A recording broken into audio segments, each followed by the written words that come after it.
जगन्नाथ जी भगवान शिव से खेती क्यों करा रहे हैं और माँ पार्वती भगवान शिव को क्यों डांट रही हैं? कैलाश पर्वत पर एक दिन भगवान शंकर ध्यान से उठे ही थे कि सामने माँ पार्वती खड़ी थी। कमर पर हाथ, चेहरे पर वही भाव जिसे देखकर समझ आ जाए कि आज सवाल जरूर होंगे। पार्वती बोली, स्वामी, आप तो बड़े आराम से बैठे रहते हो। सुबह से शाम तक बस ध्यान ध्यान और ध्यान। इधर घर में चूल्हा जलाना, पानी भरना, बच्चों को देखना, सब मैं ही कर रही हूँ। आप कभी ये भी सोचते हो कि घर कैसे चलेगा? भगवान शंकर मुस्कुरा दिए, बोले, अरे देवी, भांग और भस्म में भी गुजारा हो जाता है। पार्वती तुरंत बोली, मुझे भांग नहीं, अनाज चाहिए। बच्चों को भस्म नहीं, रोटी चाहिए। भोलेनाथ थोड़ा सकपका गए, बोले, तो बताओ क्या करूं? पार्वती बोली, कुछ भी करो, लेकिन इस बार खाली हाथ मत आना। खेती कर लो, कुछ काम कर लो। भगवान शंकर ने तुरंत हामी भर दी। तभी नंदी पास आया और बोला, प्रभु, पूरी वाले जगन्नाथ बड़े चतुर हैं। शंकर जी हंस पड़े, बोले, जो होगा देखा जाएगा। और फिर नंदी के साथ निकल पड़े सीधे जगन्नाथ की नगरी की ओर। वृंदावन पहुंचते ही भगवान शंकर ने डमरू बजाया। डमरू की आवाज गली गली घूम गई। उधर जगन्नाथ घर में बैठे माखन खा रहे थे। आवाज सुनी तो बोले, लगता है आज कोई खास मेहमान आया है। दरवाजा खोला तो सामने भोलेनाथ खड़े थे। जगन्नाथ तुरंत हाथ जोड़कर बोले, अरे भोलेनाथ, आप खुद आए, मुझे बुला लेते, मैं ही चला आता। शंकर जी बोले, अरे छोड़ो ये सब, एक काम से आया हूँ। जगन्नाथ मुस्कुरा दिए, काम? बताइए, आज क्या लीला है? शंकर जी बोले, पार्वती ने कहा है कुछ कमा कर लाओ, तो सोचा तुम्हारे खेत में खेती कर लूं। जगन्नाथ आंखें मटकाकर बोले, अरे वाह, हमारे खेत में भगवान खेती करेंगे, इससे अच्छा क्या होगा? फिर हंसते हुए बोले, बस एक शर्त है। शंकर जी बोले, जो कहना है कहो।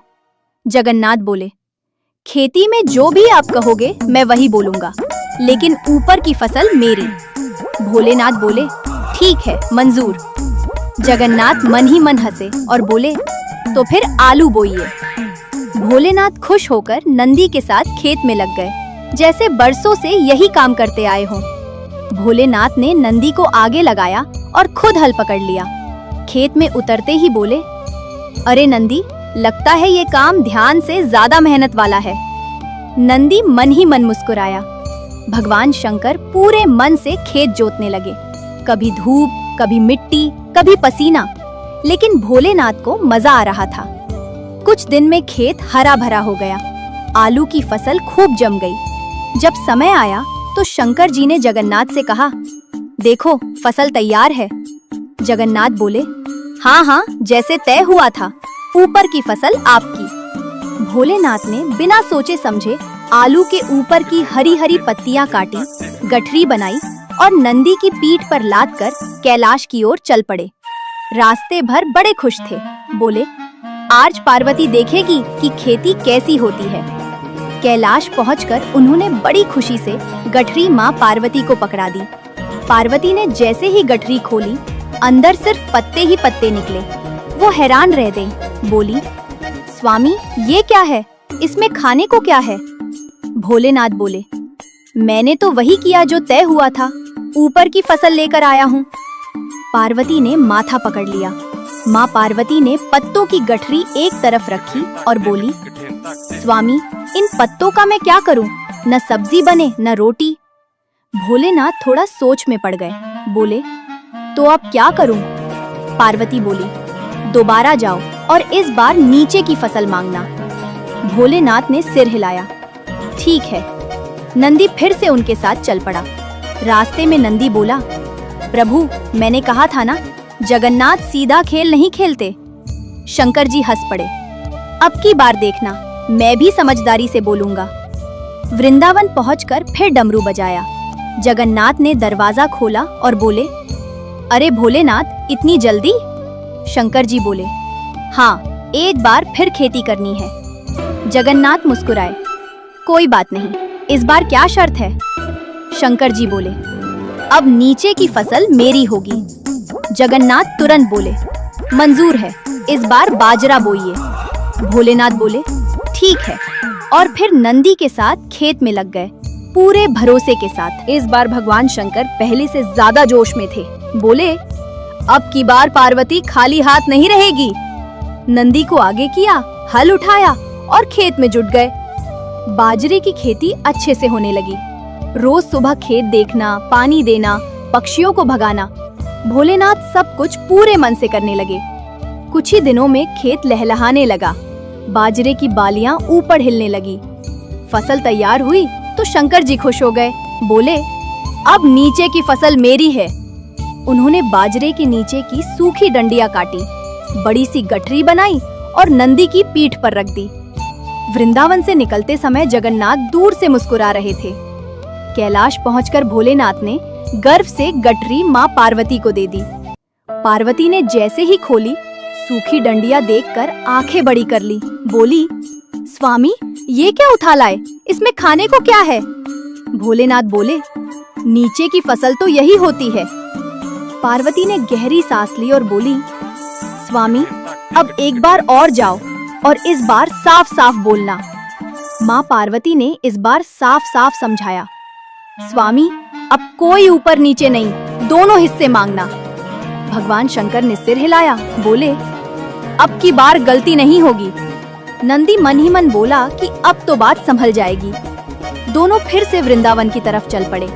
वहां पहुंचते ही जगन्नाथ पहले से ही मुस्कुराते हुए दरवाजे पर खड़े थे। बोले लगता है खेती का काम पसंद आ गया है। शंकर जी बोले हाँ, इस बार आखिरी बार।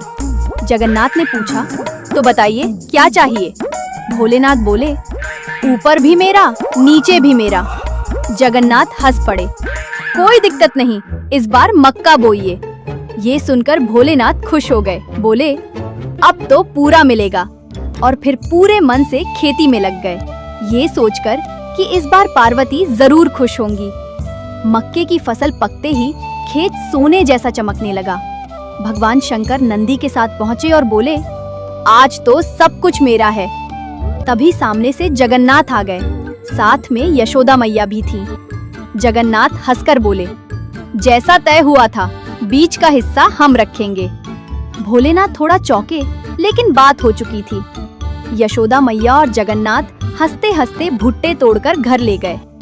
इधर भगवान शंकर ने ऊपर की सूखी पत्तियां और नीचे की डंडियां इकट्ठा की, बड़ी सी गठरी बनाई और नंदी की पीठ पर रख दी। चलते समय बोले अब ऊपर भी है, नीचे भी है, अब की बार कोई कमी नहीं होगी। कैलाश पहुंचकर उन्होंने पूरे भरोसे के साथ गठरी माँ पार्वती को दे दी। पार्वती ने खोली तो पत्ते और डंडियां देखकर सिर पकड़ लिया। बोली स्वामी भुट्टे कहाँ हैं? भोलेनाथ बोले बीच का हिस्सा तो जगन्नाथ ले गए। माँ पार्वती पहले तो कुछ पल चुप रहीं, फिर हंसते हुए बोली स्वामी आप सच में बहुत भोले हो।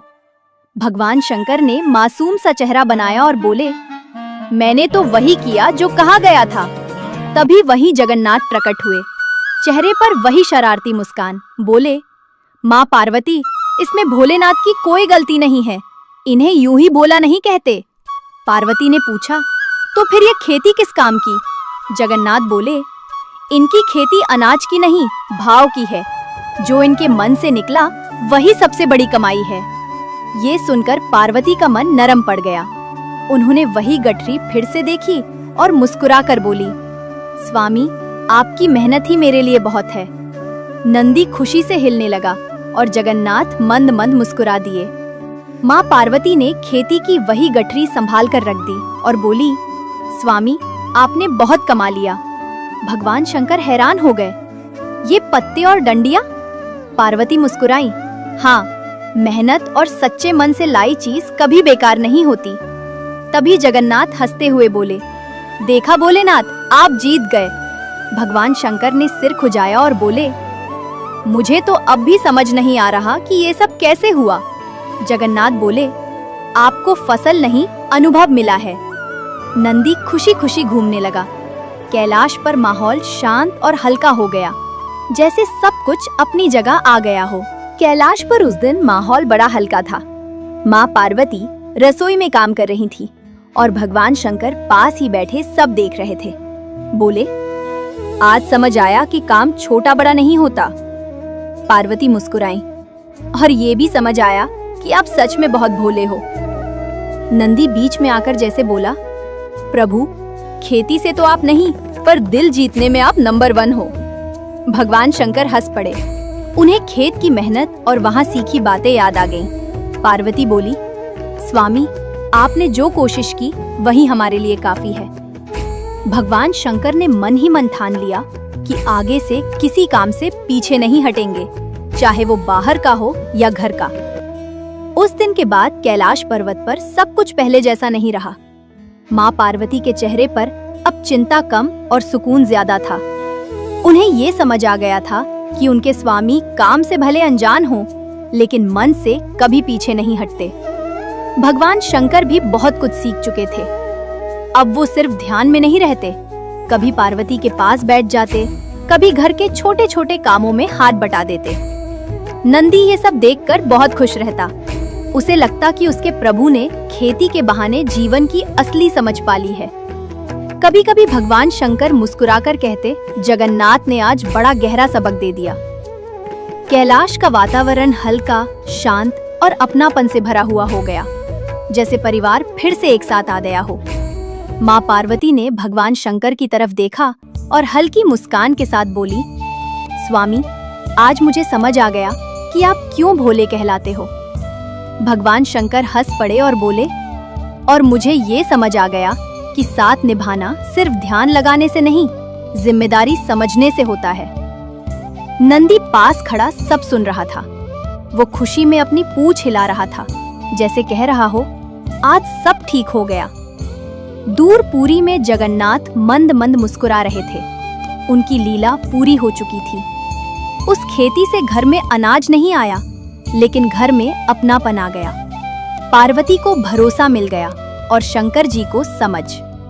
यही इस कथा की सीख है कि जहाँ भाव सच्चा हो, वहाँ कमी नहीं रहती। भगवान शंकर का भोला मन और पार्वती का धैर्य मिलकर ये बता गया कि परिवार चलाने के लिए धन से पहले प्रेम और समझ चाहिए। आप लोग हमारे चैनल को सब्सक्राइब नहीं करते हो? जल्दी जाकर सब्सक्राइब करो, वीडियो को लाइक करो और कमेंट भी करा करो।